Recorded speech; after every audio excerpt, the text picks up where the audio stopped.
Hello everyone, this is Pooja. Welcome to my YouTube channel. देखिए, हमारी life में कभी न कभी ऐसे मोड़ आते हैं, ऐसे मौके आते हैं हमारी लाइफ में, ऐसा समय आता है कि हम ये सोचने पे मजबूर भी हो जाते हैं कि हमको लाइफ में क्या करना है। यानी कि हमको इन फ्यूचर हमारा भविष्य क्या होगा, हमको भविष्य में क्या करना है, किस टाइप से हमें जॉब चाहिए, किस टाइप से हमको मतलब सक्सेस लेनी है तो किस तरह ले। हम जब 10th या 12th में होते हैं तो हम सोचते हैं कि किस टाइप से हम एक टर्निंग पॉइंट हमारी लाइफ में आता है कि हमको क्या डिसीजन लेना है। यानी कि एक अपनी लाइफ फ्यूचर के बारे में आपको डिसीजन लेना होता है, तो वही डिसीजंस अगर आप सही ले पाते हैं तो आप सक्सेस हो जाते हैं, और अगर वही डिसीजन आपका गलत डायरेक्शन में होता है, गलत सोच पाते हैं, यानी कि गलत डिसीजन आपका होता है, तो वो प्रॉब्लम्स आती हैं लाइफ में, आगे फ्यूचर्स में दिक्कतें होती हैं, क्योंकि आपका अगर वो डिसीजन सही नहीं होगा तो दिक्कतें ही होंगी और आप सक्सेस भी नहीं हो पाएंगे। तो ये डिसीजंस आपके ऊपर होते हैं जब हम 10th 12th के बाद में सोचते हैं, क्योंकि अपने फ्यूचर के बारे में सभी लोग सोचते हैं, तो उसी टाइम पे ये टर्निंग पॉइंट आता है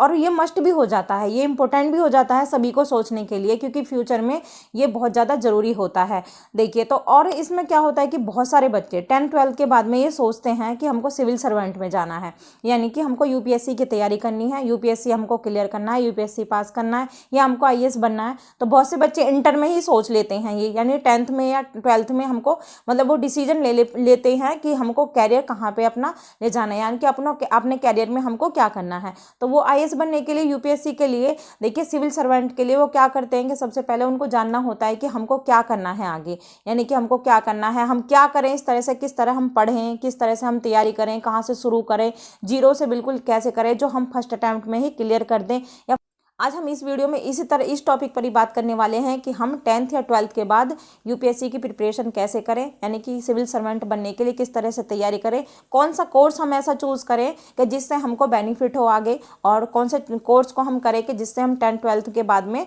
हम यानी कि यूपीएससी सिविल सर्वेंट के लिए हमारा बेनिफिट हो। तो आपके लिए सबसे पहले आपको मैं बता दूँ कि हमें यानी कि कोई भी 10th या 12th करने के बाद आपको ग्रेजुएशन कंप्लीट होना ज़रूरी करना होता है, क्योंकि अगर आप ग्रेजुएशन कंप्लीट करेंगे तभी आप यूपीएससी एग्जाम में बैठ सकते हैं, यूपीएससी एग्जाम आप दे सकते हैं, क्योंकि अगर आपकी ग्रेजुएशन कंप्लीट नहीं है तो आप यूपीएससी का एग्जाम भी नहीं दे सकते हैं। ये देखिए आपके लिए बहुत ज़्यादा प्लस पॉइंट होता है अगर आप ग्रेजुएशन कर रहे हैं, यानी कि इंटर से ही आप डिसीजन ले लेते हैं और सोच पाते हैं और करते हैं। जैसे कि तो आपके अगर ग्रेजुएशन करते हैं उस टाइम पे इंटर के बाद में, तो आप जैसे बीए करते हैं, बीएससी करते हैं, या बीकॉम करते हैं, या बीसीए करते हैं, कोई भी आप कोर्स करते हैं, डिग्री कोर्स करते हैं, तो आपको 3 या 4 साल आपको मैक्सिमम वहाँ पे मिलते हैं। 3 या 4 साल में आपके लिए प्लस पॉइंट होता है कि आप ग्रेजुएशन में बहुत अच्छी से प्रिपरेशन आप नहीं कर लें, यानी कि बेसिक क्लियर कर ले बिल्कुल, और जितना भी एनसीईआरटी है जो सारी आप क्लियर कर ले, बहुत अच्छे से आपकी प्रिपरेशन हो जाएगी, क्योंकि 3-4 साल बहुत ज़्यादा टाइम हो जाता है आप अपनी, और जस्ट से आप बिल्कुल यूपीएससी एग्जाम में बैठ जाएं,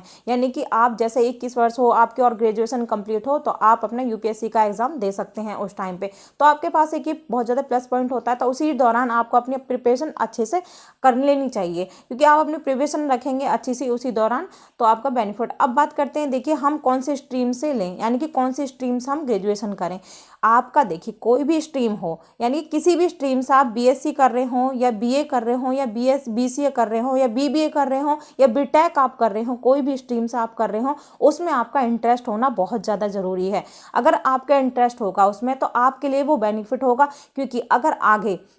देखिए कोई भी सब्जेक्ट आप पढ़ते हैं, यानी कोई भी आप बीए करते हैं या कोई भी ग्रेजुएशन सब करते हैं, तो उसमें आप जिसे भी मन से पढ़ेंगे, जो भी आपका इंटरेस्टेड होगा जिसमें, तो वो ही आप आगे जाके आपको बहुत ज़्यादा मतलब बेनिफिट होगा, क्योंकि आपका जो ऑप्शनल सब्जेक्ट होता है उसी के अनुसार आप ग्रेजुएशन में जो भी लें उसी स्ट्रीम से आप करें। अगर जौन सी स्ट्रीम से करें उसे मन से करें, बहुत अच्छे से पढ़ें, यानी कि बहुत अच्छे से आपकी प्रिपरेशन कोई भी स्ट्रीम से हो, आपके आर्ट्स से हो या साइंस से या कुछ भी हो, आपका किसी भी स्ट्रीम से आप कुछ भी करें तो वो आप अपने अच्छे से ढंग से पढ़ें।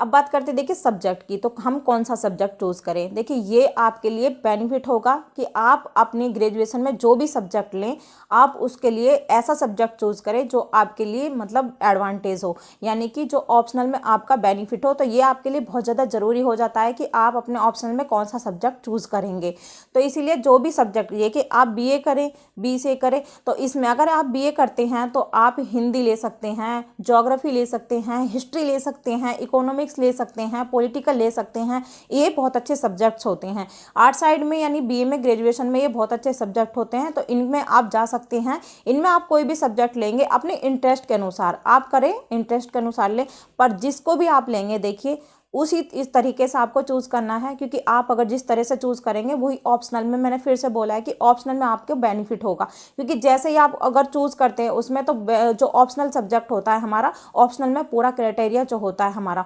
ऑप्शनल, उसे गहराई से पढ़ेंगे तो बहुत अच्छे से आपको समझ भी आएगा, बहुत अच्छे से आप उसको कर पाएंगे। अगर आप ग्रेजुएशन में आपका कोई सब्जेक्ट इंटरेस्टेड नहीं है तो मत लीजिएगा, आगे आप चेंज भी कर सकते हैं उसको, क्योंकि आगे हम चेंज कर सकते हैं। ऐसा नहीं है कि बस वो है कि आप अगर जोन सा सब्जेक्ट ग्रेजुएशन में पढ़ेंगे तो उसको उसके अनुसार लें, कि जैसा कि आपके ऑप्शनल में आगे जाके उस सब्जेक्ट को लें तो आपके लिए वो बेनिफिट होगा। और क्या करें कि आगे न्यूज़पेपर पढ़ते रहें। सबसे बेनिफिट ये है कि जो भी आप इंटर के बाद में करेंगे न्यूज़पेपर पढ़ते रहे, क्योंकि 70-80% जो होता है यूपीएससी में सारा करंट बेस्ड होता है, यानी कि करंट में से आता है। तो आप न्यूज़पेपर अपना रेगुलर पढ़ते रहें और उसमें से नोट्स बनाते रहें। रेगुलर आप पढ़ेंगे, नोट्स बनाएंगे तो आपके लिए बहुत ज़्यादा बेनिफिट होगा। इसमें ग्रेजुएशन ही कंप्लीट है, कोई परसेंटेज नहीं, कोई कुछ नहीं चाहिए होता है, सिर्फ नॉर्मल एक ग्रेजुएशन चाहिए होती है। 21 साल, इसमें 21 साल की उम्र चाहिए होती है, कोई परसेंटेज क्राइटेरिया नहीं होता है। तो इसके लिए आपके लिए बहुत ज़्यादा बेनिफिट हो जाता है। तो आप इंटर यानी कि 10th या 12th के बाद ऐसा सब्जेक्ट चूज़ करें और ग्रेजुएशन करें जल्दी से, और ऐसा सब्जेक्ट चूज़ करें